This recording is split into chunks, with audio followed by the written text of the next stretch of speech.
అందరికీ నమస్కారం. విజయవాడలో మంచి ప్రభుత్వ ఉద్యోగాల కోసం చూస్తున్నారా? అయితే గవర్నమెంట్ జనరల్ హాస్పిటల్ నుంచి ఒక మంచి నోటిఫికేషన్ వచ్చింది. ఈ ఉద్యోగాలకి ఎలా అప్లై చేయాలి, అర్హతలేంటి, ఈ వివరాలన్నీ ఇప్పుడు మనం వివరంగా చూద్దాం. అవును, విజయవాడ గవర్నమెంట్ జనరల్ హాస్పిటల్లో మొత్తం 24 ప్రభుత్వ ఉద్యోగాలను భర్తీ చేస్తున్నారు. ప్రభుత్వ కొలువు సాధించాలని ఎదురుచూసేవాళ్లకి ఇది నిజంగా ఒక మంచి ఛాన్స్ అనే చెప్పాలి.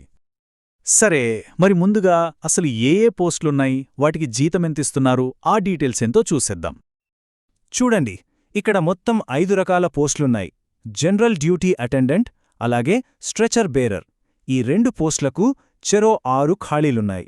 ఆ తర్వాత మేల్ ఇంకా ఫీమేల్ నర్సింగ్ ఆర్డర్లీ పోస్టులు, వీటికి చెరో 5 వేకెన్సీస్ ఉన్నాయి. ఫైనల్గా నర్సింగ్ ఆర్డర్లీ పోస్టుకి 2 ఖాళీలున్నాయి. ఇక జీతం విషయానికి వస్తే ఈ పోస్టులో దేనికి సెలెక్ట్ అయినా సరే నెలకి 15,000 రూపాయల జీతం ఉంటుంది. అన్ని పోస్టులకు కూడా ఇదే ఫిక్స్డ్ శాలరీ అన్నమాట. ఓకే, ఇప్పుడు చాలా ముఖ్యమైన విషయానికి వద్దాం.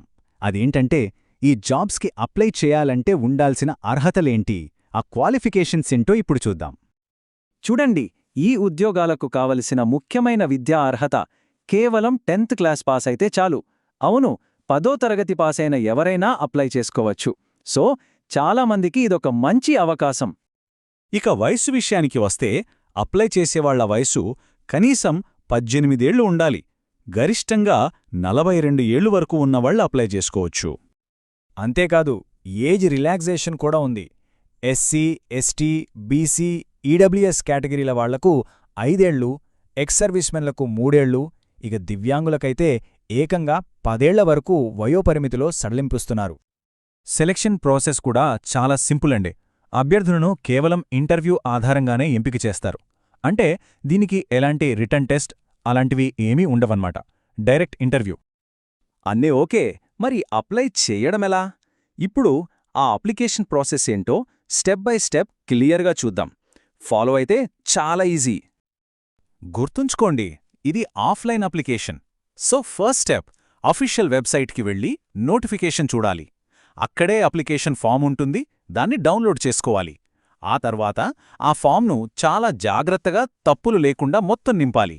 ఫీజ్ని డిమాండ్ డ్రాఫ్ట్ అంటే డీడీ రూపంలో రెడీ చేసుకోవాలి. ఫైనల్గా నింపిన ఫామ్ను ఆ డీడీని కలిపి అఫీషియల్ అడ్రస్కి పంపించాలి. అప్లికేషన్ ఫీజ్ వివరాలు చూస్తే ఓసీ, బీసీ కేటగిరీల వాళ్లు 300 రూపాయలు చెల్లించాలి. అదే ఎస్సీ, ఎస్టీ ఇంకా ఫిజికలీ హ్యాండిక్యాప్డ్ అభ్యర్థులైతే 200 రూపాయలు చెల్లిస్తే సరిపోతుంది. మళ్ళీ చెప్తున్నా, ఇది డిమాండ్ డ్రాఫ్ట్ ద్వారానే కట్టాలి.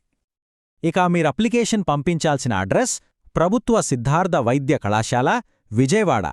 పంపించే ముందు అడ్రస్ని 1కి 2 సార్లు కరెక్ట్గా చెక్ చేసుకోండి, చాలా ముఖ్యం. ఇప్పుడు చెప్పేది చాలా చాలా ఇంపార్టెంట్. అప్లై చేయడానికి టైం అస్సలు లేదు, చాలా తక్కువ ఉంది. సో ఈ డేట్స్ అస్సలు మిస్ అవ్వకండి. అప్లికేషన్లు జనవరి 22న స్టార్ట్ అవుతాయి. లాస్ట్ డేట్ వచ్చేసి జనవరి 31. అంటే లెక్కపడితే కేవలం 10 రోజులు మాత్రమే టైముంది. అందుకే అస్సలు ఆలస్యం చేయకుండా వెంటనే అప్లికేషన్ ప్రాసెస్ స్టార్ట్ చేయడం బెస్ట్. సో అర్హత, ఆసక్తి ఉన్న వాళ్ళందరూ ఈ అవకాశాన్ని తప్పకుండా ఉపయోగించుకోండి.